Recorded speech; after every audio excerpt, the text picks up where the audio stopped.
Assalamualaikum warahmatullahi wabarakatuh.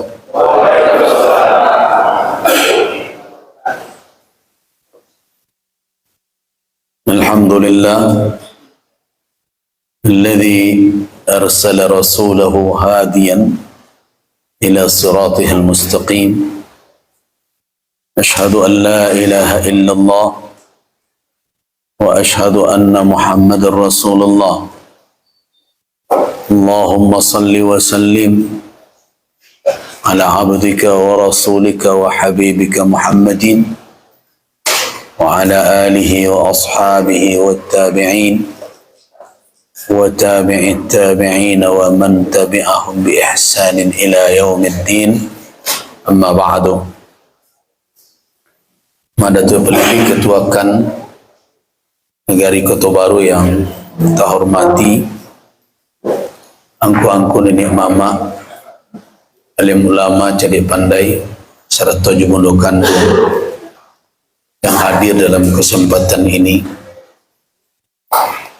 Gadang dak ambai menggala, ketek dak bersabuikan namo, tapi ambo lingkung dengan ucapan kaum muslimin, hadirin dan hadirat rahimakumullah. Pertama sekali saya ucapkan terima kasih karena telah diundang dan bisa bersuara bertatap muka jo angku-angku nenek mama dan seluruh yang hadir dalam kesempatan ini. Tentu dengan niat yang sangat mulia untuk kemaslahatan anak negari dan masyarakat, terutama tentu adalah khususnya adalah negari Kota Baru.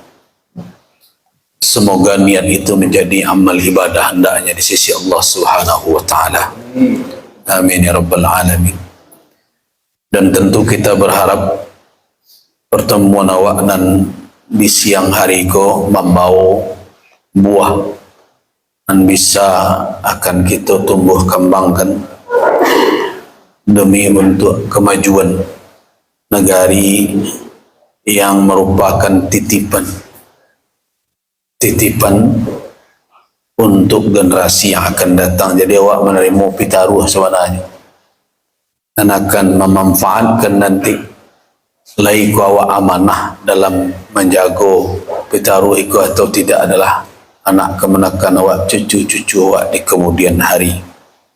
Kalau jauh bari ikulah dan harus awak camehkan, awak takuti kalau sampai awak sio-sio kan kau dipertemukan awak di Allah nanti jangan tua-tua di akhirat kama pitaruh kami meletakkan dituntui pula awak di anak kemanakan awak kemudian hari di petang manonyo nan dititipkan dahulu dan dipitaruhkan dek dan tua-tua banang kau tak sampai ke kami. Tanggungjawab itulah nan barik nanti di hadapan Allah Subhanahu wa taala, karena Allah Subhanahu wa taala telah mengingatkan sebagai seorang muslim, perintah Allah adalah innallaha ya'murukum an tu'addul amanati ila ahliha. Sesungguhnya Allah memerintahkan kamu sekalian untuk menunaikan amanah kepada orang yang berhak untuk menerima amanah tersebut.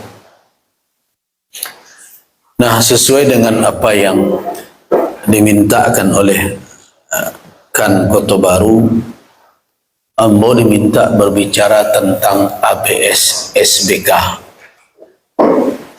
Itu boleh dikecilkan suatu kalimat dalam bentuk lah menjadi pituah di awak dan sangat populer. Orang Minang tahu mana dia pituah itu. Adai bersandi syarat, syarat bersandi kitab Allah. Di samping menjadi pituah juga menjadi kebanggaan. Kalau awak lah bercerita Minangkabau, awak dengan bangga menyebut nagari kami berfalsafahkan ABS SBK. Dan ketika Fitwah tersebut atau falsafah kecil sebagian orang itu masuk di dalam undang-undang baru Provinsi Sumatera Barat. Banyak orang bergadang hati, senang hati awak. Kenapa? Karena awaklah memiliki provinsi yang punya karakter. Karakter itu suatu sifat yang melekat, yaitu berfalsafahkan karakteristiknya adalah ABS SBK. Semua orang tersenyum, sedang orang galak, bangga, kecuali Ketua MUI Sumatera Barat saja enggak karuikan yang ketika itu. Bahan mengkok model itu, MUI Sumbar mencari apa nanado di Undang-Undang Nomor 7 balik itu memantahkan perjuangan beratus tahun orang Minang mendudukkan adik pesan di Sarang. Kenapa? Karena bunyi dari undang-undang itu adalah karakternya adalah adat bersandi syarak bersandi kitabullah dan dilaksanakan sesuai dengan adat salingka negari. Itu menjadi tanda tanyamu, apakah ketika undang-undang itu dibuat indak seragamkan namagi masukkan bahwa di Minangkabau ada adik sebatang panjang dan ada adik selingkah negari, dan adik selingkah negari indak boleh bertentangan dengan adik sebatang panjang. Kalau orang mengecekkan hierarkis perundang-undangan kini di negara aku, ada undang-undang dasar, ada undang-undang, ada peraturan pemerintah dan lain-lain. Tidak boleh tu. Perda tidak boleh bertentangan dengan undang-undang. Undang-undang tidak boleh bertentangan dengan undang-undang dasar. Kalau bertentangan bisa diuji sama lembaganya ke MK, betul kan? Nah, iko ada lo ABS SBK dilaksanakan menurut adat selingkah negari. Lain tak terbalik kira-kira. Mestinya adat selingkah negari dan dilaksanakan menurut ABS SBK. Adik selingkah negari dimanapun di alam Minangkabau, baik di ranah maupun di rantau, tidak boleh bertolak belakang dengan adik sebatang panjang. Dan adik sebatang panjang itulah yang di dalam falsafahnya itu adik bersandi syarak bersandi kitabullah. Makanya ketika itu kalau dibaca jejak rekam pernyataan MUI Sumatera Barat akan bersuatu MUI menyatakan undang-undang itu membalikkan hierarkis adat Minangkabau. Terbalik tu. Nah, tapi ketika MUI bergerak ada dua opsi. Berhubungi waktu itu beberapa tokoh termasuk Pak Gus Pardi Gaus waktu itu. Nah, bamang kok terbalik kok. Tapi banyak tokoh mengontak ambo, sabar lalu buya. Jadi ada yang mengusulkan judicial review, tentu ke MK. Ada yang mengusulkan legislative review ke DPR. Tapi yang ketiga, termasuklah gubernur ketika itu, sabarlah buya dulu. Kalau diperkarukan pula ikut balik, kok hilang lo sadonya balik ko. Nah, awak lah dapat nas ketik tu ah.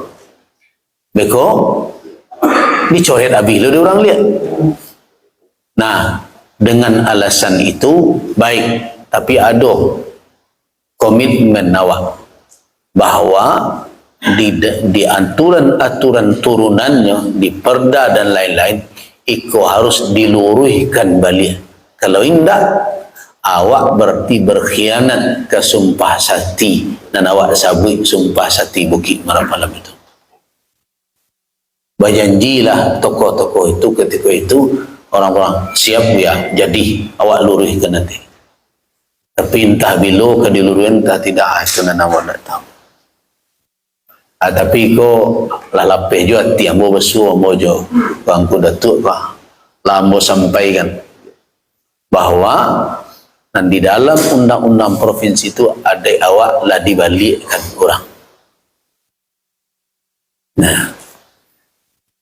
Nah kini tugas awak tentu adalah mengisi analah dicapai, taruhlah itu satu capaian sampai di mana ABSSBK itu diimplementasikan, dilakukan di tingkat negari. Itu pertanyaan dan sulit awak jawab kini tu.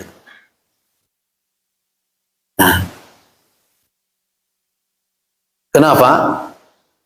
Karena Assalamualaikum awak ndak namuh melanjutkan langkah nan lah dilangkahkan dahulu oleh nantu awak.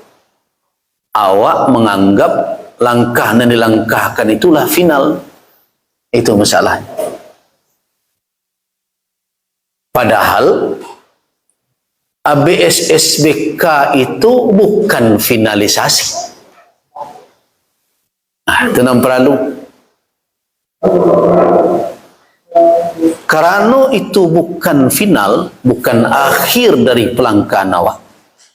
Semestinya generasi demi generasi menyambung langkah na lalu tu supaya batu-batu anan dicito-citokan di Bukit Marapalam nanti awak jalihkan iyo bana di Bukit Marapalam tu bila kota jadinya apa nan diputuan di sini ai kau ndak lu duduk tu. Nah, ketika awak menganggap itu hanya sebagai kalimat yang menjadi kebanggaan dan dipandang pula sebagai satu label seolah-olah adik dan wak pakai ko sadonya lah duduk berdasarkan syarat di sekolah, masalah yang paling baik. Ambo teringat ketika ambo jadi ketua MUI bidang fatwa dulu di Kabupaten Solo. Alun Laya Solok Selatan ledo. Beberapa orang nenek mama datang ke Bupati Gamawan Fauzi meminta Gus Rizal diusir dari Solo. Dengan alasan karena Gus Rizal tidak maragoi adik nan dipakai. Kenapa? Karena ambo ketika itu menagahkan permainan anak-anak nagari dan disebut dengan lukah gilo je batuang gilo. Benar tak tahu? Ambo ingat benar dulu. Di situ ambo magikan seminar serupa iko, ambo sampaikan pandangan syarak. Waktu itu lunadom saji kalau ada aula Solo nan dalam rangka Festival Muharram. Nama angkanya ketika itu pelaksananya adalah BKMT. Ketuanya Nusana dia Pak Haji Nafrul. Datanglah beberapa nenek mama meminta Gus Rizal tidak bisa ada di Solo. Nah, angku-angku nenek mama akan tahu benarnya apa yang disabui orang ketikanya memantuan batuang jo luka tu. Apa yang dibacanya, yang diimbaunya. Nah, ada dulu ide ketika itu, jadi ada dua kasus. Ide ketika itu, ide dari pariwisata, menghidupkan tradisi awak di Solo. Kau dah tahu kan? Bailau? Ano bailau kayo? Kalau di awak, kini kan acok. Kalau orang lah banyak-banyak, kecil dah ketentuan, kita hanya bailau-ilau yang lah. Dan bailau tu kan sebelum maratoi. Pitargaan panggung pulai kalau nak meninggal tu nambah jini dia awak tagak panggung di lamar rumah gadang di undang tukang ratok disabut segala sesuatu. Walaupun ada nama pariwisata, ambo sebagai ketua bidang fatwa ketika itu menyatakan saya tidak setuju. Itu adik mumtani. Adik nan terhalang untuk dibangkitkan tidak sesuai jo syarat mengatur adik memakai. Nah, coba bayangkan dalam perjalanan dakwah, hanya karena menyampaikan itu di bumi Nantaruy menyambut ABSSBK, seorang ulama didatangilah pemimpin oleh beberapa nenek mama usia buya tu nyunda orang Solok gitu. Nah, itulah pelajaran dan awak terima di dalam dakwah. Termasuk juga salah satu ambo ingat mana kebiasaan Dusana awak di beberapa di kepala bandar dan macam dahulu, kalau hujan tak turun, orang membantai kabau badarai kepala bandar tu. Memfatwakan ketika itu tak baik itu cara meminta hujan tu. Cara meminta hujan dengan solat. Bertaubat kepada Allah, memperbanyak amal, kau iyo ke bersedekah, mengarus kesinan pergi membantai, mengadarahnya harus serah di situ. Tapi dengan alasan buya tu nyuali lo nalah biasa kami kerjakan, indak wari dan kadi indak jalan dan kadiasa orang lalu cepat dak dipapik orang penggalih. Kalau itu kan yang kerajaan nyolantuang tu ana menjadi bagian dari gawe kami. Itulah nyolangkai pematang dak Agus Rizal tu. Berbagai macam. Dan itu baru di wilayah, dan banyak lagi wilayah-wilayah lain dan ambo temukan di dalam perjalanan dakwah sejak ambo pulang 97 pulang ke kampung. Sengaja ambo ndak, walaupun ditawarkan dulu mahaja ke Malaysia, kerajo di siku, tapi ambo pilih pulang di kampung karena memahami firman Allah. وَمَا كَانَ الْمُؤْمِنُونَ لِيَنْفِرُوا كَافَةً فَلَوْلَا نَفَرَ مِنْ كُلِّ فِرْقَةٍ مِنْهُمْ طَائِفَةٌ لِيَتَفَقَّهُوا فِي الدِّينِ وَلِيُنْذِرُوا قَوْمَهُمْ إِذَا رَجَعُوا إِلَيْهِمْ. Jelas ada di antara orang dan banyak sekelompok kecil sampai menuntut ilmu, bertafakuh mengenai agama, setelahnya mendalam kamarnya balik ke kaumnya. Adik ketakana itu makanya berpilih medan dakwah ambo dari mak ambo berasa ke situlah balik-balik. Nah, tetapi itulah yang awak temukan. Nah, kesimpulan ambo tidak tersinggung dengan kondisi seperti itu. Tapi ambo mendapat pelajaran bahawa ternyata ada langkah nan indah tersambung. Ada perjuangan nan indah berlanjut. Dan tak bisa disalahkan nenek moyang awak dulu. Kenapa? Karena ABSSBK dan awak baca-baca itu mungkin dilayakkan dalam situasi dan indah memadai awak untuk bisa berapik berseminar serupa kokon. Kalau ada orang mengecekkan bahawa pertemuan Bukit Marapalam itu 1837 setelah kalahnya Padri, itu yang terakhir, berarti kan dalam parang. Itu tak mungkin seminar mendalikun. Susah berkumpul. Artinya, nan dapik dek nenek mama alim ulama cedek pandai kuat sabut tungku tiga sejarangan kini nama macik tali tiga sepilin itu baru komitmen. Itu pun baru cerita.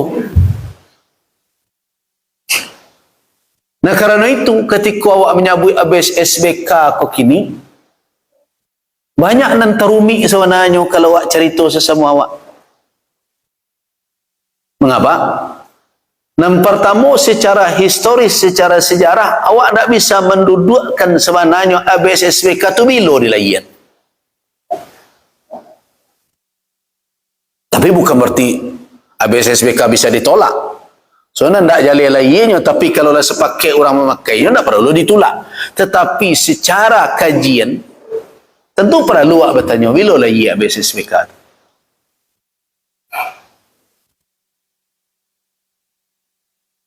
Nombor suruh dia dalam tambah-tambah lama tu banyak bertuliskan di Arab Melayu. Kalau Arab Melayu berarti itu setelah pengaruh Islam berkembang. Nah, karena sebelum itu awak calik catatan-catatan tertulis di Minangkabau tidak bertuliskan Arab Melayu. Ya contoh saja prasasti nanado di Batu Sangka, Pagaruyung di Sorwaso, tidak pakai Arab Melayu. Berarti ketika itu orang alun kenal dengan tulisan Arab Melayu itu. Ambon tuang saya masih di ujung-ujung dapat juga raja dulu dari buku Bahtera ketika SD. Kalau anak-anak kini sulitnya membaca Arab Melayu. Nah, kapan bila sebenarnya? Itu catatan pertama. Ada yang mengaitkan bahawa habis SBK kau ada kaitannya dengan Syekh Burhanuddin ulaan. Syekh Burhanuddin bersuara je Raja Alam Pagaruyung. Kalau disabit Raja Alam itu adalah Sultan Alif Khalifatullah, secara timeline waktu, secara masa pemerintahan tak nyambung. Bedanya sahabat. Sultan Alif Khalifatullah abad 6 balik. Syekh Burhanuddin abad 7 balik. Dan cialai Syekh Burhanuddin bukan pembawa Islam pertama kerana Minang. Ini kalau ada yang mengecekkan Syekh Burhanuddin ulaan pembawa Islam pertama kerana Minang, tidak bisa dipertanggungjawabkan, sulit dipertemukan. Bako itu, karena Syekh Burhanuddin ketika ke berangkit ke Aceh itu, ke Singkil bersuah Syekh Abdul Rauf itu, lah jadi ulama juga. Lah jadi ulama. Berguru dengan Tuanku Madinah. Makanya di dalam perjalanan ketika pai ke Aceh, bersuah juga kawannya nombor 7. Salah seorang kawannya ada dari Kubuang di Goleh. Kawan pasal perjalanan ke Aceh itu yang kemudian ketika mau ulang balik berguru ke Aceh disuruh untuk mengambil saja ke Syekh Burhanuddin. Jadi Syekh ikut di samping kawan dia murid. Siapa yo? Tu nani sepayang. Syekh Muhsin. Tu muridnya nambagi nama ruang terbuka hijau Kota Solok Syekh anu banyak. Nah, Syekh Kukun. Nah, termasuklah Syekh Dibayang, Boyang Pulut-Pulut dan lain-lain, termasuk Tuan Kadi Padang Gantiang. Saguru. Berarti Syekh Burhanuddin ketika berangkit ke Aceh bukan pai mencari Islam ke situ dalam artian alun muslimnya lah, Allahnya lah muslim. Jadi pai ke Aceh itu ibarat orang sekolah S1 nambah S2, kira-kira model itu gambaran. Sultan Alif Khalifatullah abad 6 balik. 5 balik 60-an. Syekh Burhanuddin 6 balik sekian. 1 abad. Nah, kalau awak calik sejarah lain, pernah angku-angku Datuk mendengar Syekh Burhanuddin pula. Tapi bukan di Ulaan.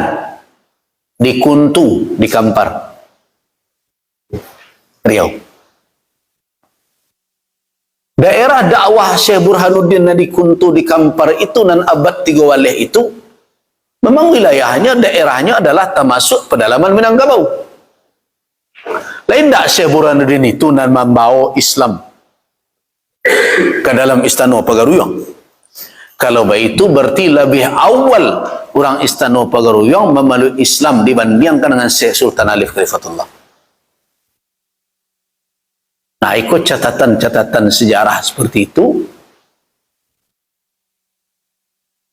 tidak maksimal mendapat perhatian dari anak-anak Minangkabau.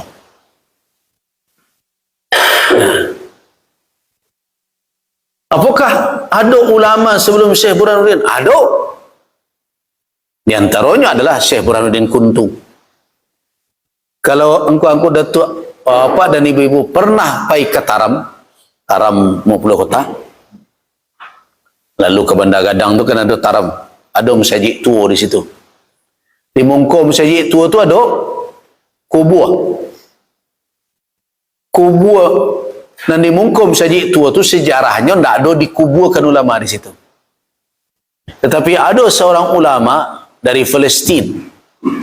Palestina, kemudian menyebarkan Islam di wilayah 50 kota kini sezaman dengan guru Syekh Burhanuddin Ulaan, yaitu Tuanku Madinah. Dan wilayah dakwahnya memang masuk si Junjuang 50 kota, taruh juga ke Riau dan lainnya, masuk ke wilayah Minangkabau dan menikah di Taram itu, punya anak di situ. Kemudian beliau meninggal, tak tahu tadi mata kuburnya, tiba-tiba caritonyo anaknya bermimpi. Kalau nampak dan kau cayo naik ke langit, tentang itulah kubur apa engkau. Itulah asal kubur, dan ada di Mungkok Musajik Tua Taram, yaitu kubur Syekh Ibrahim Mufti nama. Itu lebih dahulu dari Syekh Burhanuddin di Ulan.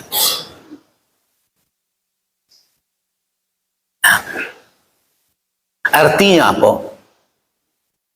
ABS SBK itu menyisakan pertanyaan historis namanya, sejarah.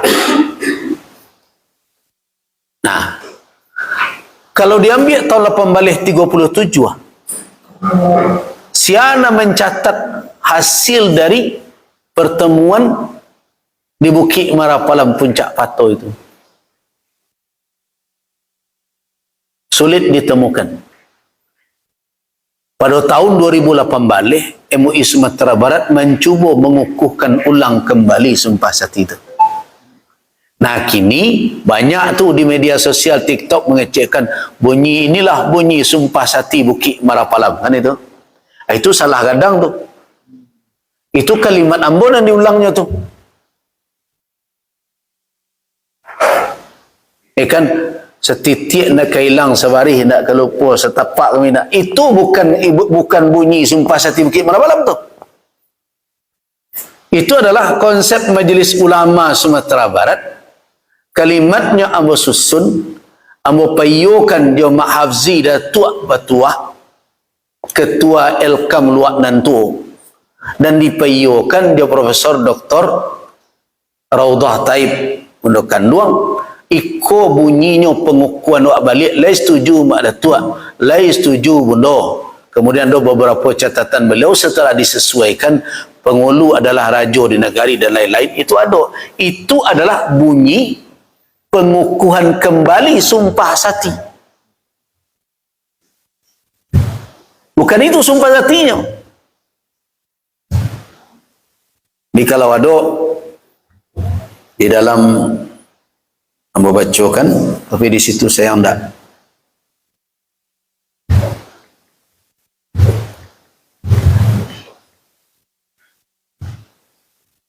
Jadi bunyi dari itu ini ada sebenarnya.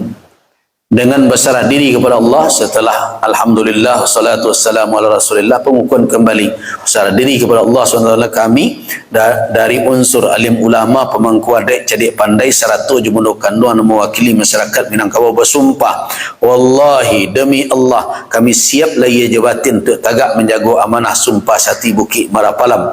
Tagak kami indah berkisah, duduk kami indah beralih, kok hidup ke dipakai, mati ke ditumpang, kami paci arek ganggam taguh dan tabua dan tabua tekabe arek dalam pituah. Adek bersandi syarak bersandi kitabullah, adek berpaneh syarak berlindung syarak mengatuk, adek memakai setitik berpantang hilang, sabari berpantang lupa dan seterusnya. Itu adalah plakat yang ditandatangani di dalam pengukuhan yang dibuat oleh MUI.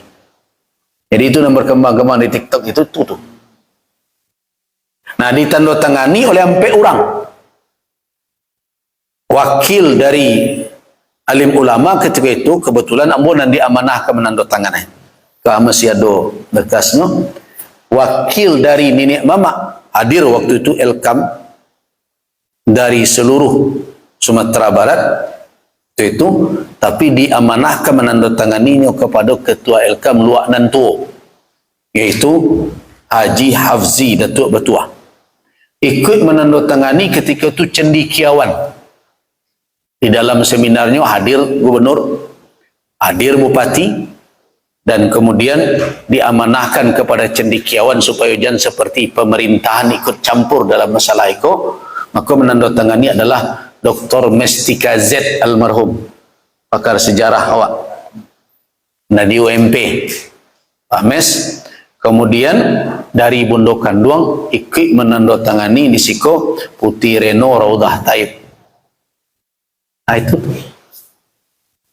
Nah, baan kok bunyi pituah tadi jadi ampek penggalan itu. Itu ingin menjalihkan kini. Sesudah itu apa dialog selai. Yang mengecek surang ko agak rumit ko. Kalau cek sama-sama orang rancak. Nah. Baan kok ampek coba di tadi.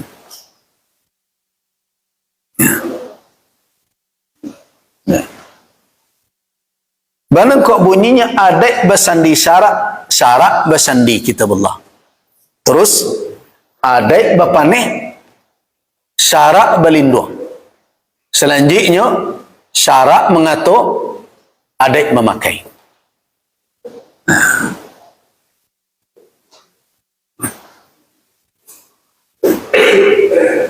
Nah, di dalam seminar yang dihadiri oleh beberapa pakar dan tokoh, termasuk dari nenek mamak ketika itu, di antaranya nan hadir adalah almarhum Mak Asbir Datuk Rejo Mengkuto dari Semarasok, yang beliau banyak menulis tentang adat Minangkabau, dan draft-draft buku beliau itu sebelum beliau cetak, beliau hantar ke Surau Ambo dulu, baca adat buya apa. Nah, beliau lah dah menuliskan bahwa ada berpasal-pasal sebenarnya yang disebut dengan sumpah sati itu. Dimulai dengan baiat sumpah atar namanya. Nah, itu catatan beliau. Tapi nan menjadi catatan ambo dari dialog ambo je beliau, mada tua iko rujukannya kema. Nah, ado ko tambo nak batuk pacik kecek beliau sebagai wali negari dulu ambo memacik cie, tapi kemudian diambil dia Belanda dan nilang sadonya ampek orang nama macik ndak suruh cialah je leh. Ketika itu mau kecekan sebagai bukti sejarah rumi kepada tu ndak ada nan dirujuk, berarti ko cerita nan berkembang dari mulut ke mulut yo. Dan draft tu ada di pustaka mau di surau ini. Mata Asbir itu. Tapi tidak punya rujukan. Cuma yang menarik beliau ko, walaupun umur beliau lah sekian, beliau ingat sadonya itu. Nah, dari ampek lanjutkan saja cukup mukaddimah. Nah, tarik. Nah, sebelum. Ya, okey. Adik bersandi syarak, syarak bersandi kitabullah. Sebenarnya di dalam catatan dan bersuara di awak, karena catatan dan paling bisa dipaci untuk menjalihkan apa yang disepakati di Bukit Marapalam, itu adalah catatan Inyek Canduang Syekh Sulaiman Ar-Rasuli. Dahulu fotokopi dari catatan beliau itu tergantung dulu di kantor Elkam provinsi, tapi entah lagi dibaca atau tidak tu tak tahu pun. Digantung. Lah kuning bentuknya. Tapi yang yakin itu dana aslinya.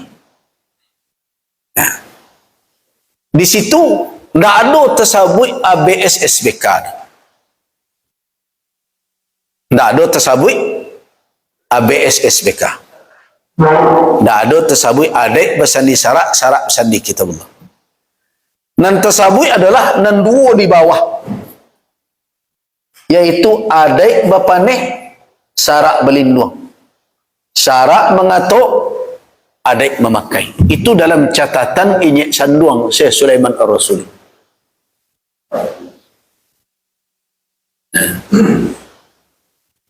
Dua pepatah itulah yang disepakati di Bukit Marapalang. Dan kalau waktu telusuri beliau menerima dari mamak beliau dan seterusnya, kalau beliau generasi ketiga, maka berarti kemungkinan itu adalah terjadi di masa Padri.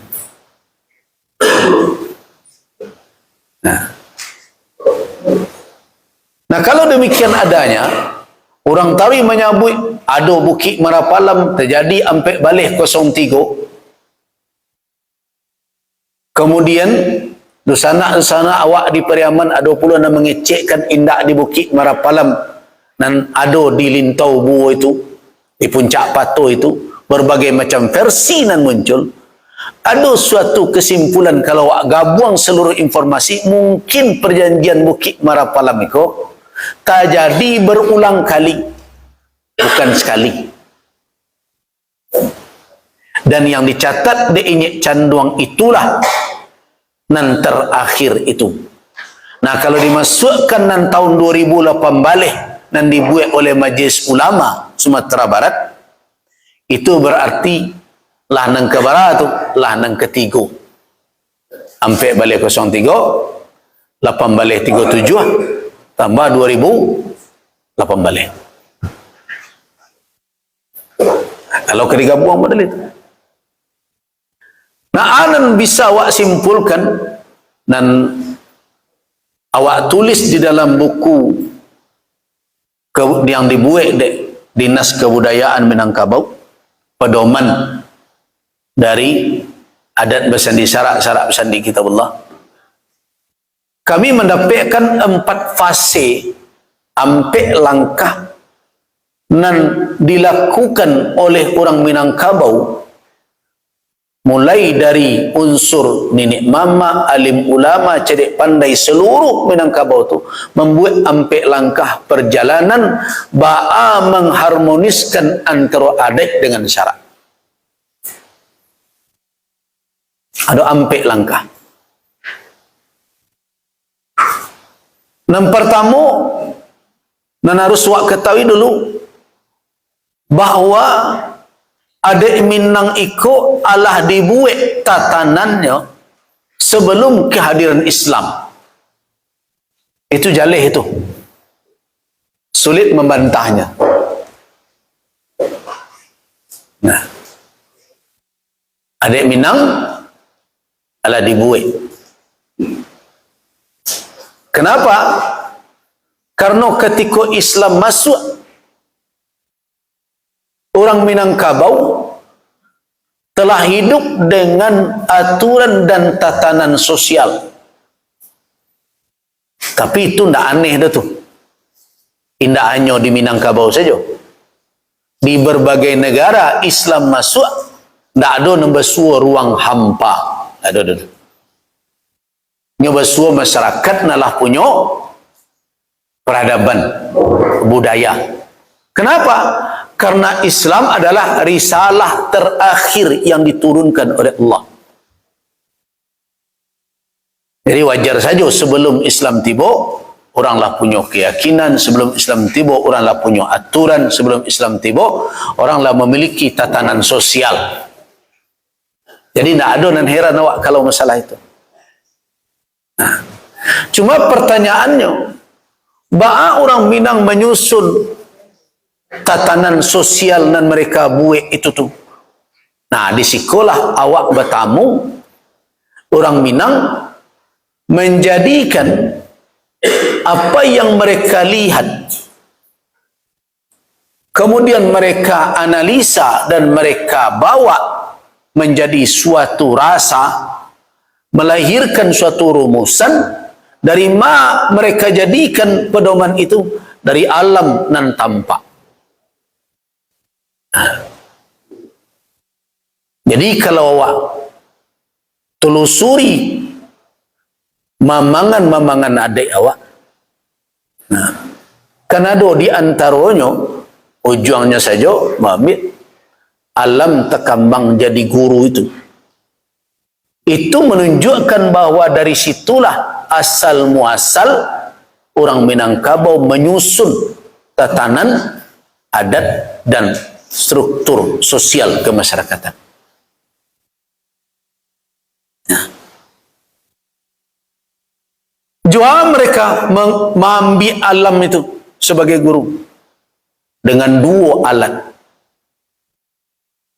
Yang pertama adalah nalar, yang kedua adalah raso. Tapi 2 alat itu bagaikan cancang sagaragai dan tidak boleh dipisahkan. Karena itu mereka buat aturan. Setiap nan tetangkok dek nalar harus dibawa dulu ke bawah. Setiuk nan teraso di dado harus dinaikkan dulu ke hati. Itu makanya orang Minang membuat suatu rumusan bunyinya. Nah, raso dibawa naik, pareso dibawa turun. Artinya apa? Dua unsur dalam diri manusia dipakai untuk mencari, memperhatikan, merenungkan dan merasakan apa yang tampak dari alam semesta. Beko sampai kini mesti dipertahankan kok. Sebab beko setelah syarat datang dan iko ndak dialih dari syarat. Raso jo pareso. Jadi beko ban engkau ndak sulit bagi orang Minang menerima Islam kan tahu awak. So potensi nan dipakai de orang Minang jo alat nan disuruh pagunakan di dalam Islam indak bacanggas kete Allah jo. Aka bamang ko agama lain indak berkembang di ranah Minang. Bamang ko ndak berkembang. Oh, ada yang mengecen orang Minang sebelum Islam agamanya. Ada yang mengecen Hindu, si anak beragama Hindu. Minang ko agak aneh kalau awak menganalisa. Kenapa? Jangan dikecekkan ana menjadi kepercayaan dan keyakinan di dalam kerajaan sama juga ana nado di tengah masyarakat Badarai. Tidak sama. Karena raja di Minangkabau sejak dahulu indak bersingasana. Raja di Minangkabau ada singgasananya dah. Makanya paisa ke mama le ada bersuo singgasana raja di Minangkabau. Tak ada. Pai Bagaruyang tak ada singgasana. Tanya kalau Bagaruyang tak ada singgasana. Duduk raja awak salai sih dia tanya di dalam kasus tek lah. So pemimpin di Minangkabau tak ada nama monarki absolut. Makanya struktur kalau orang berbicara demokrasi kini jauh sebelum mereka cerita demokrasi, orang Minang lah mempraktekkan kekuasaan itu tidak melulu terpegang oleh tangan penguasa satu-satunya. Raja setigo, Raja tigo selo. Di dalam pemerintahan negarinya ada pembagian kewilayahan menurut struktur masing-masing. Ya kan? Menurut struktur masing-masing. Karena itu ada bodi Ceniago, ada Koto Piliang, ada pula dan antaronyo bodi Ceniago ndak, bodi Ceniago ndak, Koto Piliang juga bukan. Solo acok mambik nan terakhir ko. Awak tari memakai pituah pisang si kalek-kalek itu. Jadi dengan demikian tidak bisa kita identikkan rajonya beragama Hindu berarti orang Minangkabau beragama Hindu. Nah, bahkan ada orang yang menganalisa orang Minangkabau sebenarnya lah bertauhid dari awal, mungkin dengan keyakinan seperti itu. Mereka tidak percaya Tuhan banyak. Kalau seandainya pituah dan ikoko bisa dibuktikan ada sebelum Islam tiba, itu kemenakan berajo ke mama, mama berajo ke pengulu, pengulu berajo kamu pakai, memakai berajo ke nambana, nambana berdiri. Nah, kalau nambana berdiri sendirinya berarti nambana tagak surang. Nah, kalau nya tagak surang berarti kan tak tiga nambana. Nambana di dalam Islam awak sebut al-haq. Al-haq. Nah, ada orang yang mengecekkan. Karena itu sulit orang menemukan. Kau keluarkan dulu Dharma Seraya. Nah, sebenarnya apa kepercayaan orang Minangkabau sebelum Islam masuk? Nah, kenapa kepercayaan selain Islam itu tidak bisa inggok bercokol di ranah Minang? Karena orang Minang mempergunakan dua tadi. Raso, Japareso. Nah, dengan itulah mereka mengatur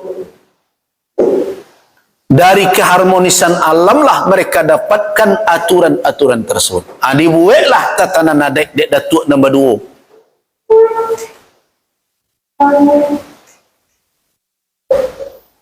2. Ketika ikolah tersusun baru tiba Islam. Jadi sebenarnya kalau awak urui api tuahanan awal nan mesti disabut di awak dahulu adalah alam takambang jadi guru tunan pertama. Yaitulah adat disusun dengan raso jo pareso. Nah, ketika Islam tiba, karakter orang Minang dengan raso dan pareso. Orang Minang ko perangainya orang Minang dulu ya. Nang kini Muhammad Datuk nan tahu. Kalau nan dulu lama ndak langsung mereka lulu. Kok pai ndak lo langsung dimuntahan. Digumam-gumam dia orang dulu. Nah, jadi ketika Islam datang, tak bisa orang Minangkabau dicogokkan sesuatu, dimakannya saja. Tidak. Tapi ditulak saja, jenda. Nah, karena itulah proses yang kedua setelah adat-adat. Proses yang kedua adalah agama jo syarak beradu berdampingan. Indah berada di satu tampek tapi seiring sejalan. Mungkin pantunnya dapat apa bocok ndangan semuncak baik ladang itu. Nah, ujungnya adalah adek jo sarak baawe jo tabiang sanda menyanda keduanya itu. Artinya apa? Kalau awak berpikir secara Islam nan sempurna, mungkin tak Islam bersandar ke adik? Tak mungkin. So, kamasa Islam pai dah, dodek Minang tegak je. Nah, artinya dalam keadaan seperti itu, adat dan syarak di Minangkabau baik yang sejalan, sopo rel kereta. Saling menguatkan tapi ndak berpadu. Nah ikulah fase pertama Islam masuk di ranah Minang setelah adat dibuat. Artinya apa? Adat lah ada dahulu, kemudian syarak tiba, syarak bayriang berjalan jo adat. Sanda menyanda keduanya saling kuat menguatkan. Nah itulah dan faktanya terjadi adat berjalan, syarak pun berjalan. Nah suasana seperti itulah dan kemudian mendorong tokoh-tokoh Minangkabau kalau serupa iku awak baca roa berkeislaman. Ujungnya kan nanti pertanggungjawaban di akhirat. Dan dipertanyakan Allah pertanggungjawaban akhirnya kan syariat. Dan ketagak membela awak nanti ke Nabi Muhammad. Kan begitu dalam keyakinan. Kau maaf saja kalau ambo mengecehkan. Indak Datuk Perpatian Sebatang, Datuk Kamungan dan membela awak suuk kita dah. Dan membela awak di akhirat kelak adalah Rasulullah. Kalau tidak diakui dari Nabi Muhammad wa umatnya, tanya lawan. Nah itu ujungnya. Tetapi kan untuk melakukan penyesuaian tak serupa melihatkan telapak tangan dah. Nah, dalam analisa ketika seminar, disitulah awak sampaikan kemungkinan suasana itulah yang memotivasi awak berusaha untuk memadukan adat dan syarak. Nah, dalam saat itulah layih adat bersandi syarak, syarak bersandi kitabullah. Nah, jadi ABSSBK itu sebenarnya menunjukkan dua makna. Yang pertama makna filosofis, yang kedua makna historis. Jadi ada dua. Makna filosofisnya apa? Yaitu adalah memadukan antara adat dan syarak, ndak lai bairiang doh, tetapi menyatu. Tetapi penyatuan ABSSBK bukan penyatuan secara padu, tetapi baru penyatuan serupa air jo minyak. Masih model itu. Itulah makanya dipakai adat basandi. Kalau awak bawakan ke tradisi orang Minangkabau menegakkan rumah, makna historis jali ada di situ. Ketika disebut basandi, berarti rumah rangkonyo tagak dulu, sandinya datang kemudian. Baitu wak nagaan rumah dahulu. Jadi bayangkan pondasi simen gini. Ambo masih besu ambo rumah ambo dulu tonggak ampek. Buat daerah gaya ambo. Di Ili Banda, di Gugut Tinggi. Di Melayu, di Gugut Tinggi. Nah, kemudian batagakkan dahulu rangkonyo, tiangnya diatur joparan dan sebagainya sampai para buahnya tertagak, baru kemudian baimbau orang bersama tu untuk menyandi rumah. Beko diangkeklah tiang tu, baru dicucuan sandi di bawahnya. Artinya secara historis rangko yang dikatakan adat dan sandi yang disebut dan dimisalkan sebagai syarak, serupa itulah keberadaannya di daerah Minang. Lah ada orang ko dahulu, sandi datang kemudian, tu basandi namanya. Tetapi sandi dengan tonggak bukan bahan yang sama. Sandi dari batu, tonggak dari kayu. Menyatukannya enggak, tampeknya lah. Tapi indak padu. Makanya orang Minang dek kecadiknya nyagih kabek lungga. Kok kabek kisah-kisah tak ada. Kok kadigeser-geser tak ada. Tapi jangan keluar dari aturan. Batu kok baralih tagak di atas tanah nan sebingkah.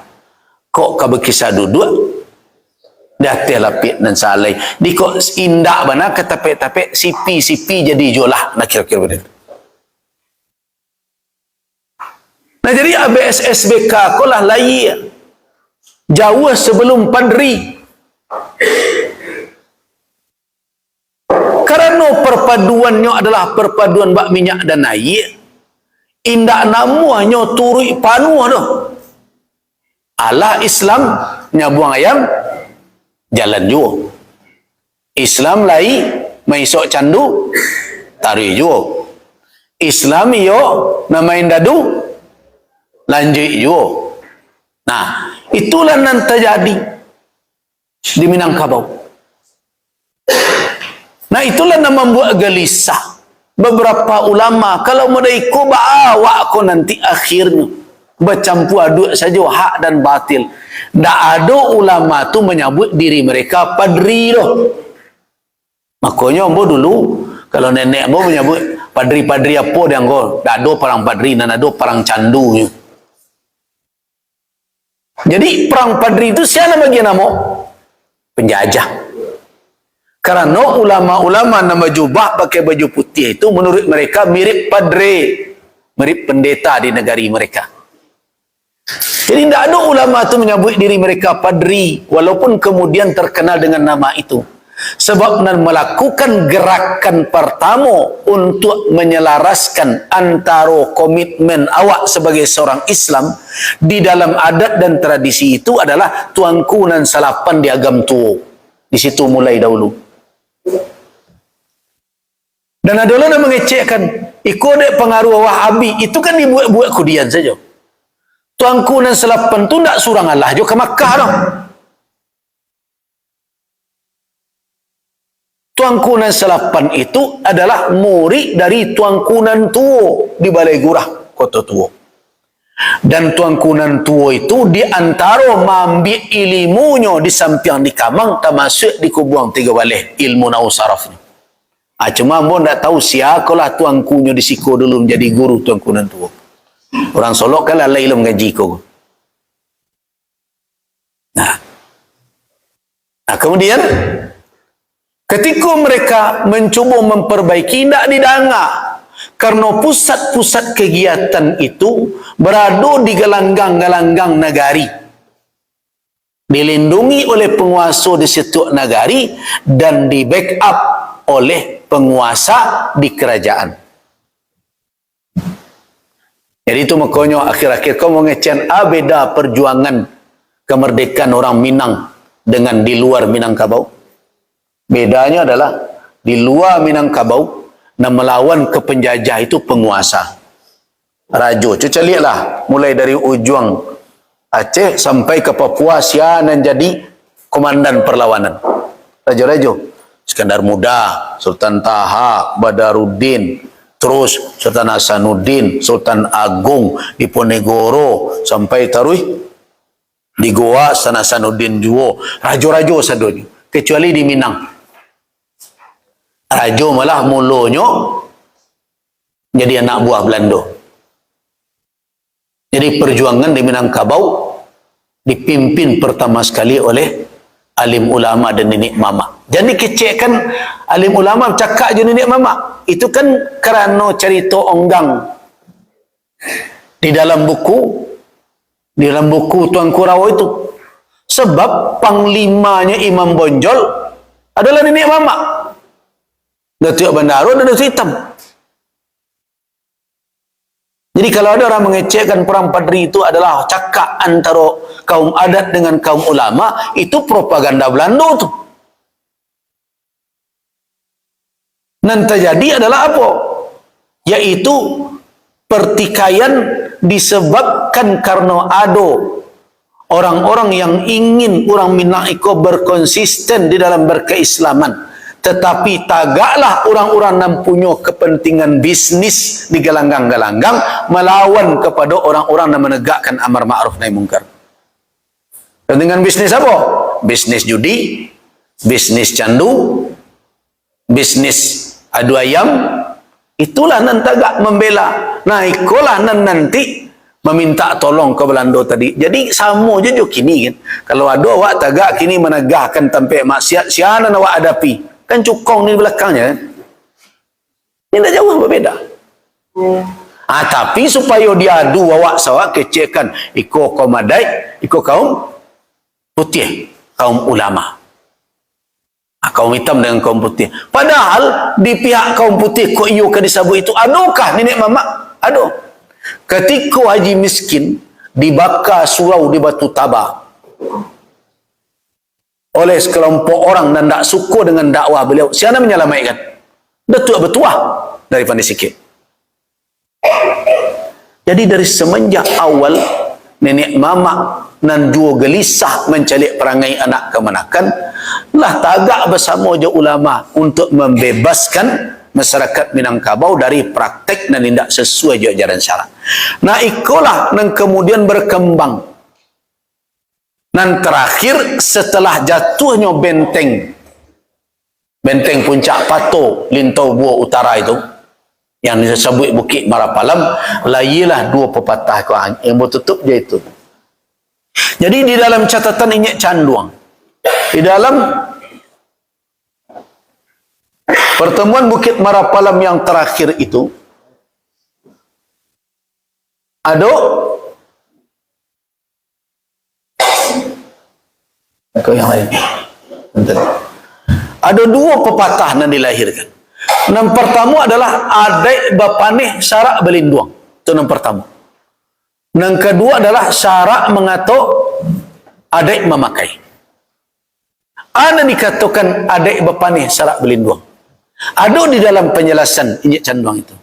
Bunyinya adalah adai bapaneh adalah tubuh di Minangkabau. Syarak belinduang adalah jiwa di Minangkabau. Itu kesantiannya orang awak dahulu. Merumuskan dengan kalimat sederhana tetapi menghunjam maknanya. Kalau dahulu pertemuan adik dia syarak serupa tonggak dengan pondasi. Tapi kini tidak.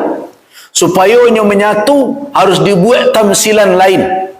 Bentuk hubungan adik dia syarak di Minangkabau lain di dalam perjanjian Bukit Marapalam yang terakhir yang awak sabut sumpah sati atau baiat Bukit Marapalam. Hubungan adik dia syarak di Minangkabau serupa tubuh dan sebatang dia nyawa dan ada di dalam. Itu maknanya. Jadi bergeser tu dari ABS-SBK. Makanya mau kecen kalau di Ambo ditanya ABS-SBK itulah ketinggalan tu. Sebab di Bukit Marapalam terakhir digeser lebih dalam maknanya. Apa itu? Adai bapaneh dan ditimpo panih dari pagi sampai petang adalah tubuh nan kasa. Kolah tubuh di Minangkabau dan ikolah adek. Sedangkan sarak belinduang nan talinduang nan indak kanai cayo matuari dari pagi sampai siang sampai sore apa? Nyao nan ada di dalam. Berarti adek di Minangkabau bagaikan tubuh. Sarak di Minangkabau bagaikan jiwa. Berarti hubungan sarak dengan adek, hubungannya lain bagaikan tubuh dan sebatang. Kalau hilang nyawa, matinya. Dan indak mungkin tubuh menggari kalau indak seperintah nyawa dan di dalam. Nah, karena itulah baru dikunci dengan pepatah sarak mengatok, adek memakai. Nyawa berkatok, badan mengarajun. Nah, itulah harapan terakhir di dalam perang. Dan dipikul di awak kini. Artinya jangan dibuat bertingkah oleh adik dan sarak kau. Mengamalkan adik mesti dalam rangka mengamalkan petunjuk syariat. Itu yang diharapkan di dalam sumpah sati. Sebab kalau ada tubuh nambah buat indak sesuai jo kandak nyawa di dalam, orang tu kama tampaknya begitu. Kagak duit padang dah. Kalau ada tubuh kau menggari indak sesuai jo kandak di hati, lama-lama orang tu stres. Jadi di Minangkabau semestinya semenjak Bukit Marapalam itu terjadi dan terakhir seperti catatan Nik Canduang itu ndak semestinya lai ada cerita menurut syarak menurut adik ndak ada lagi. Nah kini itu nak cok tadanga ada mo di dalam pitua-pitua syarak iyo tapi di adik ndak model itu tu anak aneh. Di Minangkabau adik itu adalah implementasi syarak. Kalau ada dalam adat mungkin yang diwariskan dahulu indak sesuai jo syarak, orang Minang lah berjanji dengan bayat itu ndak akan dipakai lah. Itu makanya ada adat memtani'. Itulah dahulu dalam berujuk ketika di Siko jadi ketua MUI bidang fatwa. Itu adat memtani' itu. Ndak patut diamalkan lagi. So kalau kamaratok jawab balik saudara meninggal itu terlanggar hadis Nabi. Nah, lah ditinggal, cuma ada nak mengungki-ungkinya balik. Nah. Jadi, kalau awak akan menyusun pitu awak, sawananya dari awal adalah adik di Minangkabau disusun berdasarkan alam tekambang jadi guru dengan rasa jo pareso. Kemudian lapih menjadi adik bersandi sarak bersandi kitabullah. Kemudian berlanjut kepada adik berpanih sarak berlindung. Dan terakhir dikunci dengan sarak mengatur adik memakai. Nah kalau sarak mengatur adik memakai, kan tak bisa awak sana mengecekkan adik dia sarak. Tak bisa. Nah, kini itu nanti terjadi. Kini kan negara-negara sibuk dengan namanya nanti tanda tangani dahulu banang ke MUI ndak amuah ikut tanda tangan apa justice restorasi justice. Kenapa MUI ndak amuah? Kerana ini mamak lah lupa bahwa untuk mendudukkan mahkamah adat di negari ada nan terlupa kata syarak. Kalau awak baca cerita Nik Canduang, salah satu negari dulu nan menjadi percontohan implementasi dari ABSSDK tu syarat mengatur adat memakai adalah Canduang. Kalau besok nenek mamak ke bersidang di balai, malam kini ko mereka tiba ke ulama bertanya nak jan telanggar beko syarat dan lazim. Maka dinamakanlah malam itu di negari Canduang namanya malam Bamuti namanya. Malam Bamuti itu namanya malam menjalang mufti. Bamufti itu artinya meminta fatwa. Nah kini itu tidak terjadi dan itulah nambah kritisi di berbagai lembaga Nah, merasa kalau ulama ikut campur dalam satu masalah, bakecekan ulama ikut lagi langkai lo pematang sawah orang dirancah ada buya tu. Nah, ikut nombor ndak setuju ambo jo pernyataan petinggi lembaga-lembaga yang mati namakan ada. So hak ulama untuk memberikan fatwa, tapi syarak mengatur. Ada yang memakai.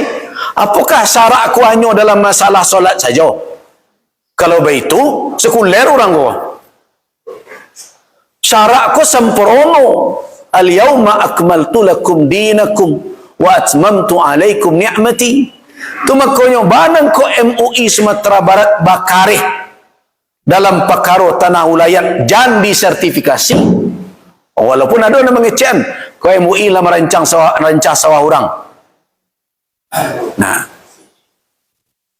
kenapa MUI tidak mau? Karena apa? Nenek mama lupa sebelum awak menyebut sako je pusako, kira-kira ba'a mendudukkan sako dan pusako tu ya awak dan berhak. Cu jalen kamu. Kalau ndak syarak nama agih kewenangan. Jadi kecil nenek moyang saja. Syarak nak menentukan.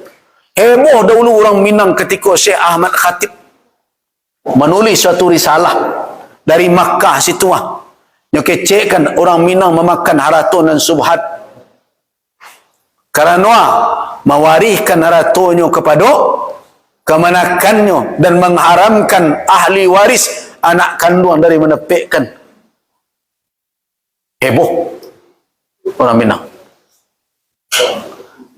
Nah, karena itu bila nenek mama mendudukkan dari masa wananya arato pusak kuawak kuah nan kini wak kecekkan iko pusak kuawak mairiang dalam sakuawak tu ada pusako akan nama apa kalau ia orang Islam, kalau orang Islam pastinya berkeyakinan sadonya dari muka bumi ke Allah dan punya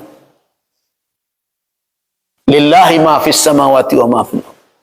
Nah, ketika Allah kuasakan kawak ajalan penguasaan itu atau bila awak dudukkan. Nah, itu nama minta. Bukankah asa muasa tanah pusako ko dua saja nya? Tak ku ada yang ketiga. Yang pertama adalah kalau di dalam Islam namanya Ihyaul Mawad. Di dalam adik acuk malah meneruko. Makanya ada di dalam pitu adik awak ketika awak menyabut sawah aku sawah bilol antara awak tak tahu ikut cancang latihan dan tua-tua tembilang basirang saisu aku berarti ko malah namanya malah rimbo menaruko itu asa pertama. Nah, di dalam Islam malah rimbo atau menaruko nendak dimiliki orang tu namanya Ihyaul Mawad, menghidupkan tanah mati namanya tu. Itu di dalam syarak. Nah, ketika ada besan di syarak, diagilah legalitas oleh syarak. Boleh awak miliki sebagai bahagia dulu Ihyaul Mawad. Tapi dengan catatan, agilah pancangnya. Agih batih pesupadannya dan lain-lain. Awak tanamlah tanaman tua berbagai macam. Di dalam lereng ada beladang, di dalam data ada bersawah. Awak agih berapa matang, dia agih berbagai macam. Itu dalam rangka Ihyaul Mawad. Syarak menyetujui. Kalau tak setuju dek syarak siapa punya tu? Kan rumit kan? Ambo dulu nenek ambo nenggait dulu almarhum Matur Jo Sempono, ambo Melayu. Nah, kemudian Celio Angzal kemari lang. Nah, yo nek mari lang. Angkana-kana ko dari lurah itu sampai ke lurah itu tu tanah awak dan tu tanah Melayu. Dari bukit itu sampai bukit itu. Ambo tanya, enek le sampai ke ukir. Dia dapat cerita dia ni anggai cekol lu kan tak tahu. Nah. Ihyaul Mawad.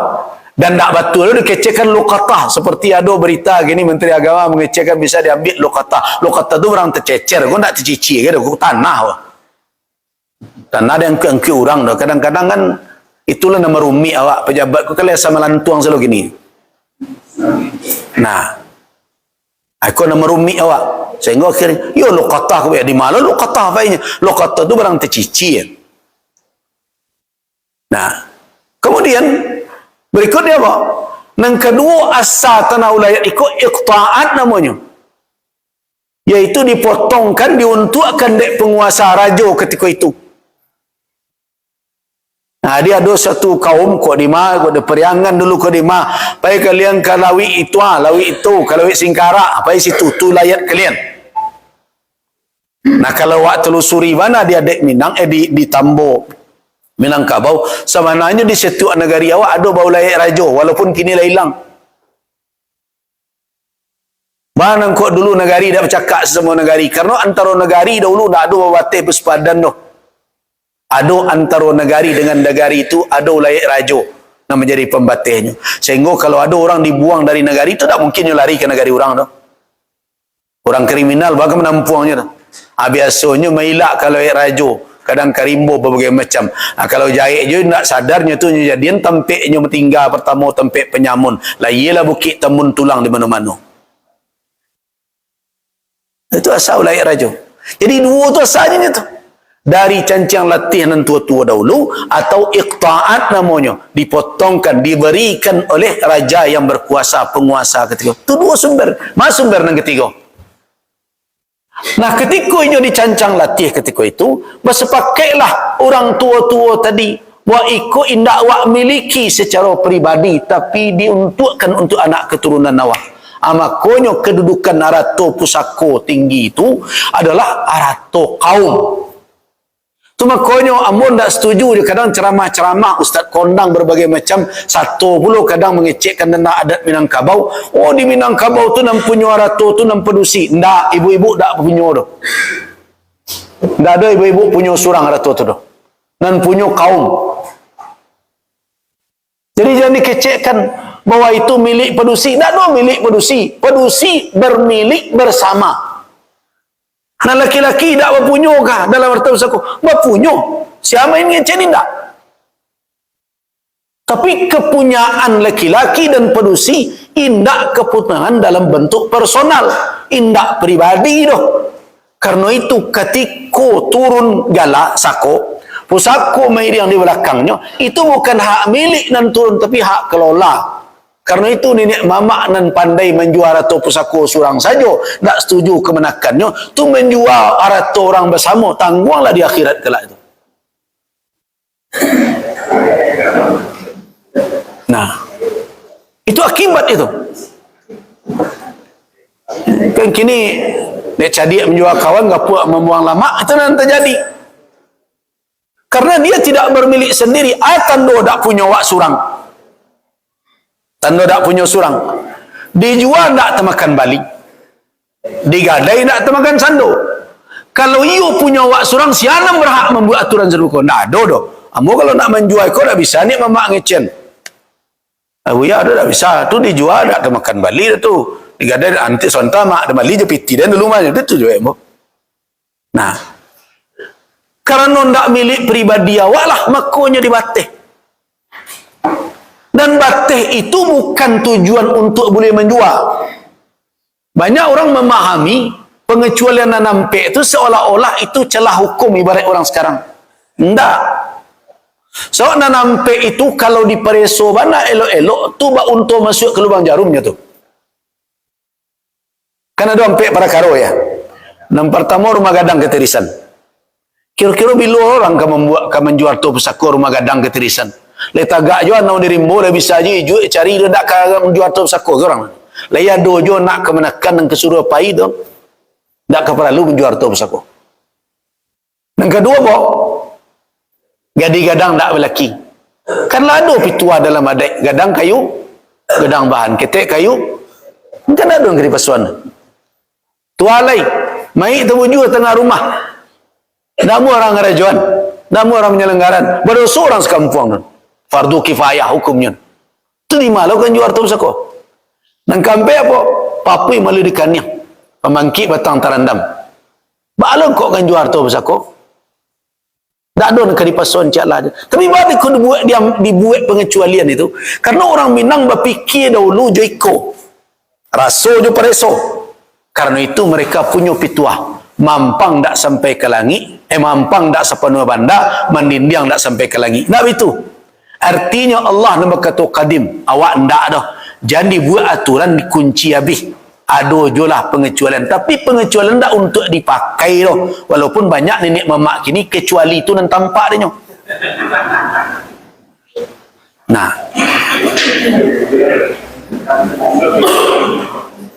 itu persoalan. Angkat barang kok MUI tidak setuju dari awal. Bukan merancah sawah orang. Itu tugas ulama. Tugas ulama. Kami di Majlis Ulama Sumatera Barat itu menempatkan diri tidak hanya sebagai ulama organisasi, tapi ulama Minangkabau. Yang tak bisa dipalapis saja orang. Kalau seandainya ikut disertifikasi berbagai macam, yang pertama, lai duduk tak di atas nama punya. Kini mau mengaku atau tidak di Peresola Tambo Negari surang-surang, ada tak nanti suo orang di dapur dan naik ke dalam bilik? Ada tak nanti suo orang di ladang lah tiba di berando? Ada tak nanti suo orang di berando lah tiba di ujung lah tiba di pangkah? Mana kok sampai serupa itu? Karena dahulu orang awak tak kikik je tanah tu. Jari kutu saja dapat tanah je. Kalau orang mempelajari dahulu tambo adat negari masing-masing, kalau tambo ulayat negari masing-masing, semestinya tanah ulayat ko tak ada selalu menyalur. Tak ada. Di awal dibangun negari bampek suku sebagai dasarnya. Nah, tak mungkin selalu menyalur. Tanah orang Melayu kuah, tanah orang Tanjuang kuah, tanah orang Sepanjang kuah, tanah orang Ketianyi kuah. Tak adanya selalu menyalur itu. Sebabnya jalih bersepadan masing-masing. Tapi kini, paylah pereso negari mana saja, termasuk negari Ambo. Di dalam wilayah orang Tanjung, ada wilayah orang Melayu. Dalam wilayah orang Melayu, timur wilayah orang Sepanjang. Timur dalam wilayah orang Guci, orang Kutianyi, timur wilayah ikut abangan kok sampai bercampur aduk. Karena dahulu orang saling beragih. Tapi yo batu agih ko dalam makna di dalam Islam artinya pemberian hibah. Tunggu dulu. Alah bila ko pemerintah ko satu menolong nenek mamak mendudukkan tambah layak kau lihat, belum pernah nan terjadi kini sertifikat kalah. Nan kalah maknanya saja. Maka rajon tak muah. Akhirnya anan terjadi, bisa jadi orang nan dahulu orang di ladang dek kerana sebagian kaum lah punah babawonyo kata rumah sangko kolek menolong rupa menggolong jadi nenek mamaknya sesudah itu nyo paci arato nan dak hak inyo disertifikatkan seolah-olah inyo nan pemilik bila ditolong itu. Jadi ikut ndak hanya selesai dengan surat menyurat, ikut juga berkait dengan kedudukan halal dan haram, hak dan tidak hak. Nah karena itu perlu awak sebenarnya di Minangkabau bau sao mendudukkan tentang Ratu Pusakoko sesuai dengan karakter adat Minangkabau. Tidak boleh dipasukkan undang-undang dan serupa itu dah. Undang-undang itu dibuat untuk Indonesia keseluruhan. Sedangkan Minangkabau memiliki karakter khusus. Atau makanya MUI Sumatera Barat minta, nih setujukah awak didudukkan secara hukum? Setuju. Tetapi tidak perlu sampai sertifikat. Sampai di mana? Register saja.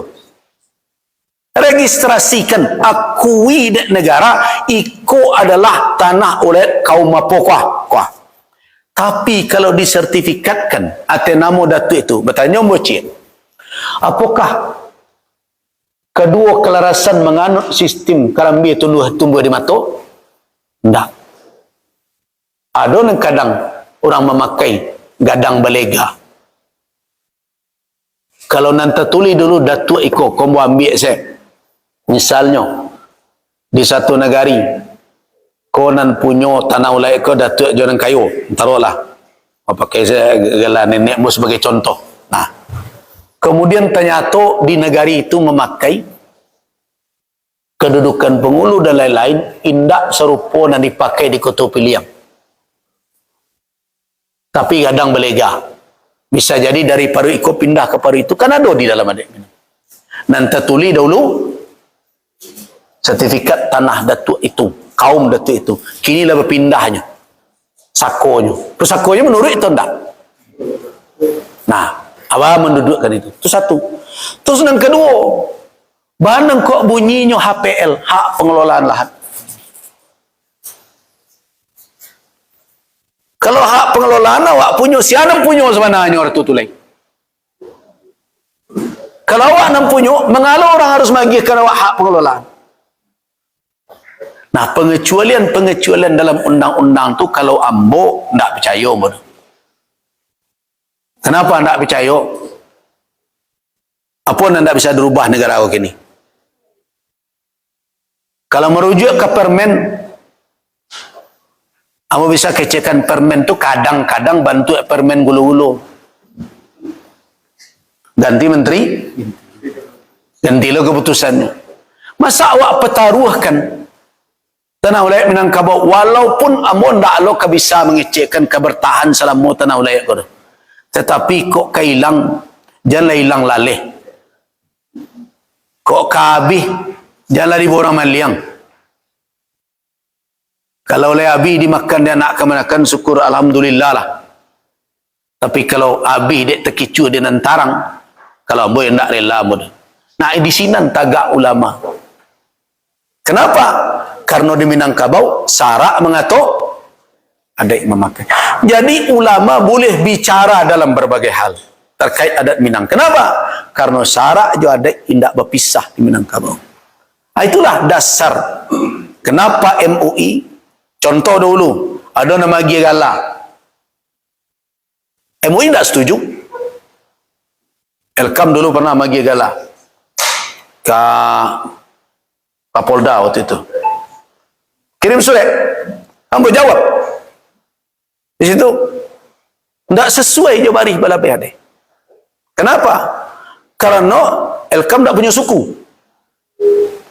Di Minangkabau gala tu tidak di karang-karang dah. Minangkabau tu gala di karang-karang. Datuk Setia Naniko, Datuk itu tidak bisa. Itu gala karang-karang namanya tu.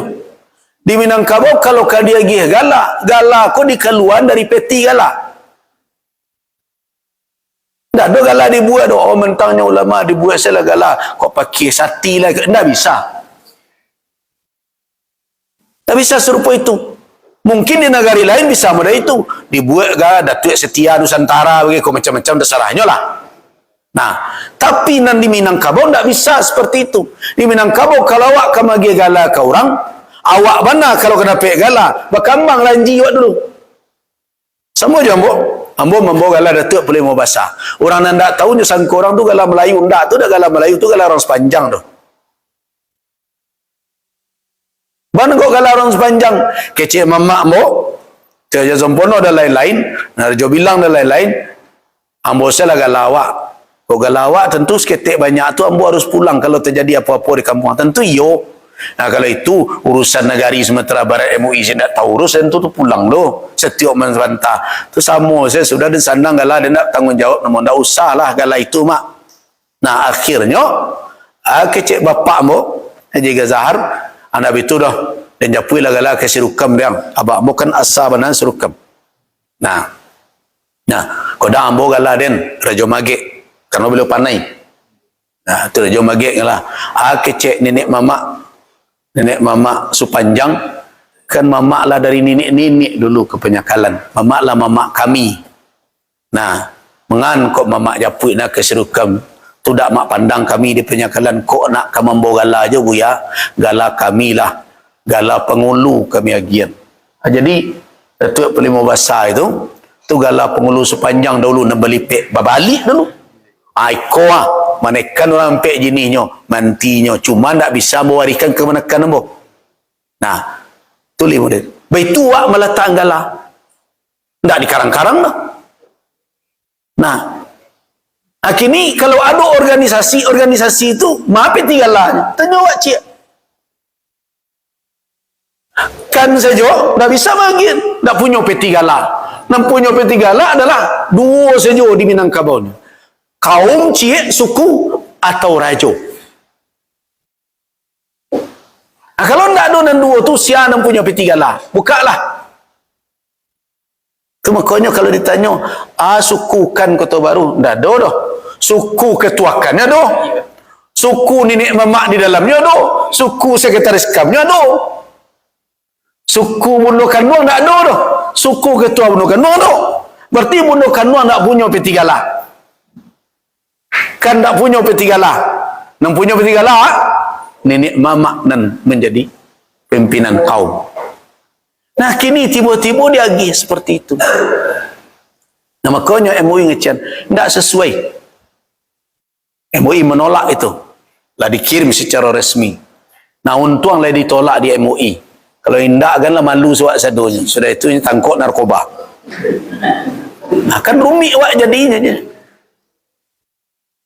Nah itulah gunanya lembaga keulamaan. Jadi ambo meminta kini kok, balik perjuangan nenek mamak jo alim ulama wak dahulu. Mari ya wak sairiang sayo. Jadi kalau ada gari di dalam adat yang kedi buat, jangan tinggal ulama di belakang, di samping.